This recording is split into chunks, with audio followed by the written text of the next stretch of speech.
Hi guys, this is my case study final project. This is Drew Moore, EDL 856, School and Community Relations, and the study is on parental apathy. Problem identification and analysis. What do we know? Mrs. Rose is in her first year as an administrator, 4 months on the job, realizes there is very little or even no contact with community or parents. She makes the principal aware of her concerns, but didn't seem to get much encouragement from him. He actually stated that things were fine, parents were better off left alone. He had some reasons for this, for feeling this way. He explained parental apathy. It was very apparent that no one showed up for meetings, and volunteer opportunities went unfulfilled, solely according to him. The principal was very adamant. The fact that he had been in contact with parents, and his overall impression was they didn't want to get involved. So he felt like he did want to get involved with them, but they ended up kind of going the other way. So a meeting was finally agreed upon by the principal, and an initial letter was sent out with students to get home to their parents. The meeting only produced 8 parents, and the principal wanted to cancel the meeting due to the poor turnout, and not only that, probable non-representatives related to the clientele that was present.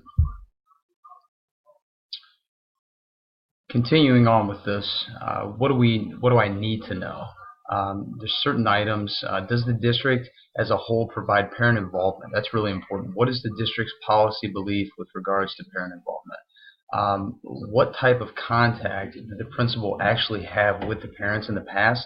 We have to be kind of sensitive with this because it is our boss, but it's better to know specifics of what the talk was there.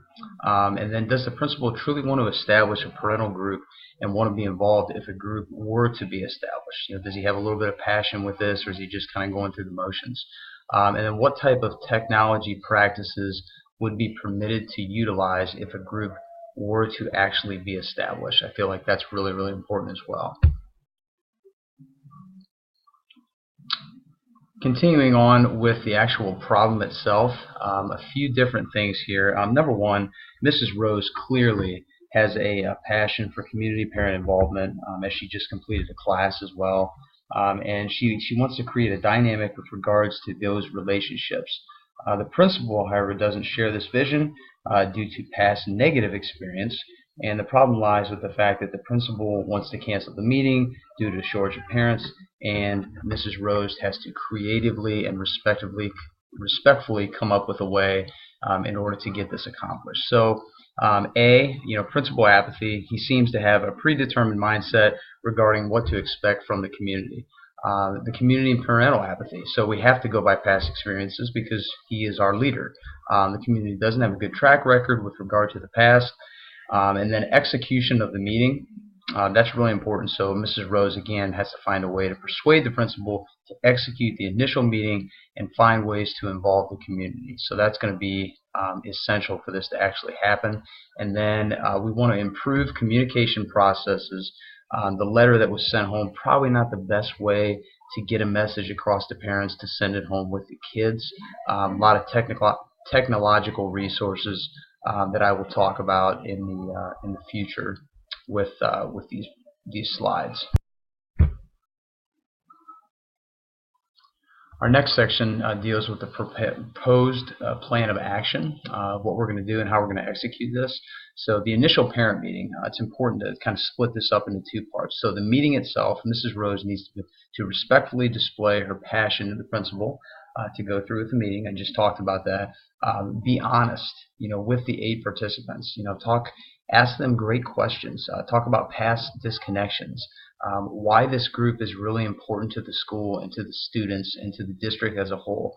And what this does by asking great questions, it promotes comfort level with the participants. That they want to be a part of something where they're comfortable being a part of it. Why do the 8 participants feel there were past disconnections? What are their expectations of the school and the teachers or their leaders? What perceptions do each of them have? Who is interested in actually forming the group of the people that are there? And then from there, we can actually collect some phone numbers. I also like to provide some kind of a questionnaire to them to re-emphasize conversation points, just in case some people aren't very comfortable talking in front of others. I think that's really important. Continuing on with the proposed plan of action, the next thing is post-parent meetings. So after the meeting is actually over, we want to set up a parent group, from those community members that were actually interested.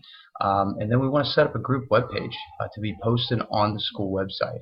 That would actually stress what this group is, what they're all about, what their goals are, how they're going to try to help the school, the students, all that good stuff. Setting a meeting schedule that works into the plans of the community members, the teachers, and the administrator or administrators. In this case, hopefully there would be two, with Mrs. Rose and the principal. And then we want to encourage a communication system that upgrades to attract other community members, because we want this to be a chain reaction plan. We want this to basically feed into the community so we can get more people involved with the situation. Resolving issues and promoting the success of all students.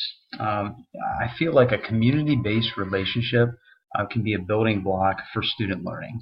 Ultimately, students spend the majority of their day away from the school, and typically the parents and some community members, they may even know the kids better than what the students do.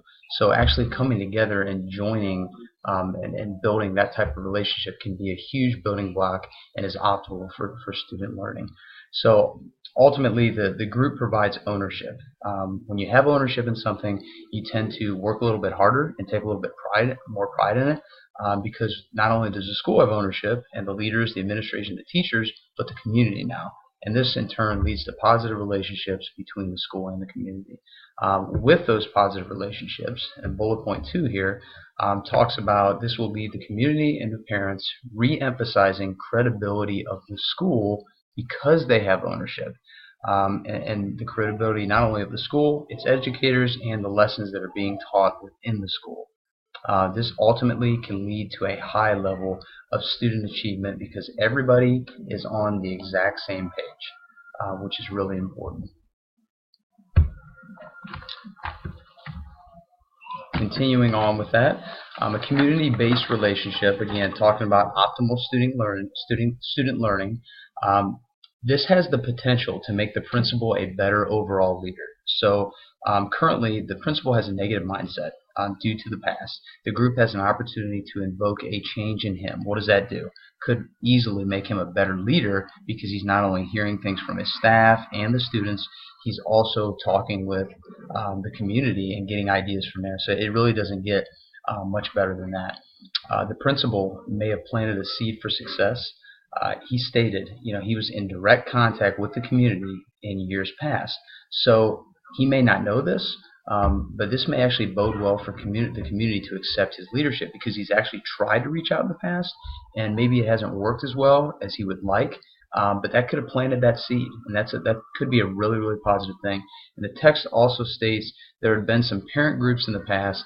No major problems were stated, so therefore new additions in leadership, i.e. Mrs. Rose, may make a major impression on the community as far as leadership. So that's pretty exciting.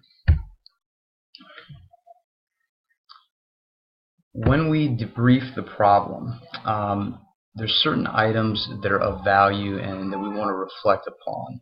So it's a matter of what came to my mind first as I was trying to analyze this and go through some of the situations. The students, they were number one, students at JFK. So the big question is how. How can we as administrators, how can we maximize their educational experience? And we felt like getting parents and community involved could do that. Because we're having two different entities come together, and that's huge.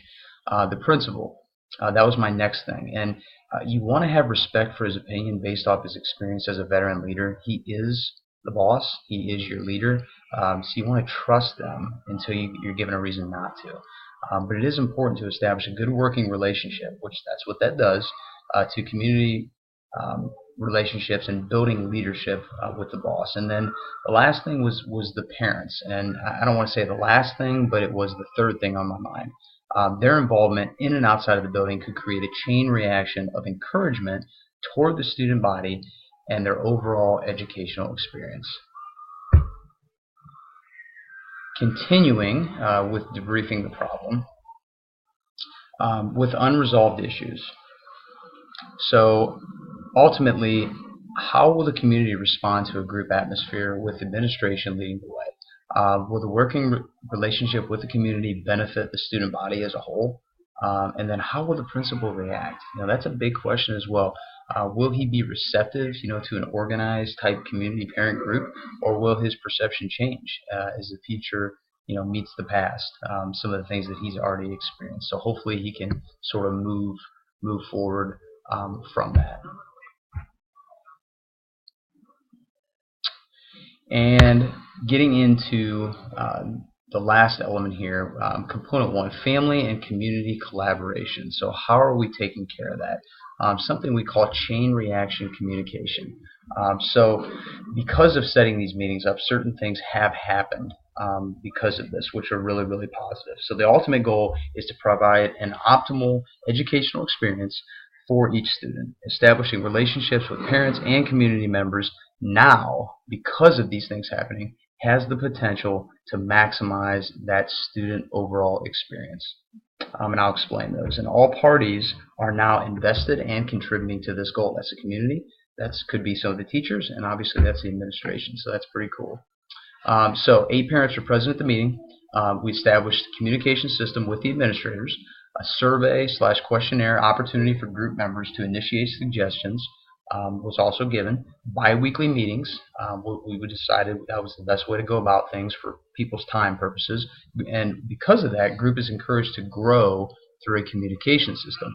That group, that small group that we established, opened up this big technological communication system where we're utilizing some things like Schoology, which is an internet-based class website that we could use to set up information from this group, a school website, word of mouth, parent newsletter, local newspaper, Facebook, Twitter. There's different things that we could do to facilitate that.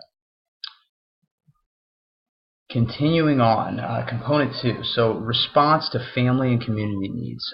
So this is kind of the chain reaction in motion. So meetings establish community needs and concerns. And that's a big deal. So collaboration with parents and community, what does this lead to? It leads to consistent bi-weekly meetings, which have already occurred. Surveys and questionnaires, for people who don't want to speak up. Establish a tool to hear out entire community group without having to speak openly in front of other people. Some people just aren't comfortable with that. And then collaboration with the principal. So let's say he may or may not be involved with this. Maybe Mrs. Rose has kind of taken the lead on this.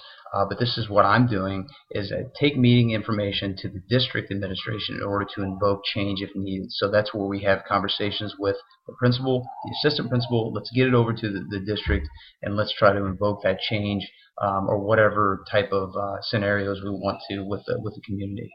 And then collaboration with the teachers. They can become a part of the community group and or facilitate needs as well if they want to be a part of it. And our last venue is mobilizing community resources. So this last component deals with making a difference, providing opportunities for the group or groups that we have already organized. The Speak Up option, this is great. Provides an opportunity for community group members, not only those members, but the community as a whole, to anonymously voice concerns over any type of issue with the district, with the school, whatever it may be, and they can put this online. Meetings overview. What we talk about in the meeting, we're going to put that in the newsletter. We're going to talk about that on Schoology, the district website. What this could do is actually make a chain reaction of people wanting to be involved within the group and grow that group. And then the volunteer listing, this is going to be on all of our technological venues. Anything that you can provide as far as volunteer opportunities, aiding, assisting, organizing events to be seen is going to be a phenomenal thing for the school and for the kids. So if all these ideas and plans work fairly smoothly with regard to collaboration, in all honesty, a small group can turn into a large group, and ultimately small subgroups to help facilitate specific needs of the students and the school. All in all, we want to provide a plethora of educational opportunities for the student body, because the school and community have conjoined together to create a long-standing relationship. And that's a big deal. That's how you create a real family-oriented school district. Thanks for listening, guys. Take care.